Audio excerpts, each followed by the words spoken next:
สวัสดีครับวันนี้เราจะพามาดูตะเกียงเจ้าพายุนะครับก็ไม่มีอะไรมากครับวันนี้เอาเด็กน้อยมาจุดนะครับเด็กน้อยมาจุดทำไมถึงเรียกว่าเด็กน้อยนะครับเพราะพวกนี้จะเป็นตะเกียงที่เราก็ของแท้นะผสมผสานนะครับแล้วก็จุดขึ้นมาแล้วก็เปลี่ยนโน่นเปลี่ยนนี่นะครับแต่ใช้วิธีการเติมลมเพราะว่าเราจุดหลายตัวนะครับคือเราเรียกว่าเด็กน้อยเพราะอะไรเพราะว่าผู้ใหญ่จะอยู่ข้างในครับนี่พวกผู้ใหญ่นะครับผู้ใหญ่จุดน้อยหน่อยครับเพราะว่าราคาสูงผู้ใหญ่แก๊งผู้ใหญ่จะอยู่ข้างในวันนี้โชว์ตัวแค่เด็กน้อยพอก็ไม่มีอะไรมากครับก็จะมีอะไรนะไอด้า214N อยู่2ตัวนะครับแล้วก็จะมีไอด้าธรรมดาอยู่ก็ไม่ธรรมดาครับไอด้าธรรมดา4ตัวมีทั้งเกรดแบบครึ่งหน้าแล้วก็แบบเกรดเต็มหน้านะครับ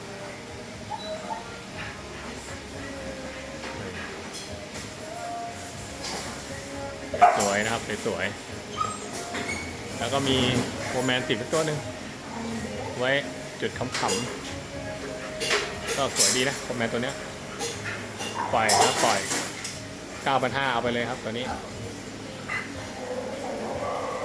ก็เป็น 2-4N นะครับทำเพิ่งมาใหม่อันนี้เพิ่งมาใหม่ตัวก่อนขายไปแล้วนะครับขายไปแล้ว 15,000 เรียบร้อยตัวนี้ก็กำลังหาคู่ครองอยู่นะครับสูบนี่ไม่ต้องซีเรียสนะครับอันนี้ใส่เฉยสูบก็เปลี่ยนเอาของฟางมาใส่แท้ให้ได้นะครับวันนี้ก็เลยเอาเด็กๆออกโชว์หน่อยเด็กๆโชว์หน้าบ้านหน่อยก็สวยดีนะเวลาเราจุดแบบเรียงๆกันนะเนาะ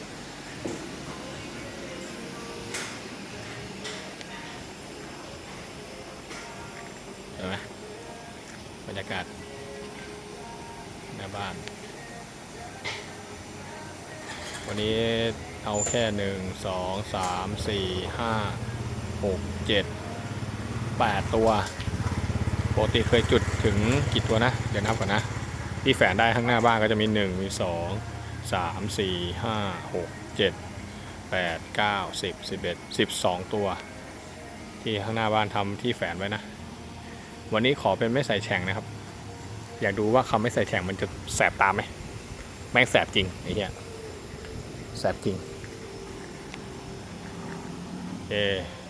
ขอบคุณครับ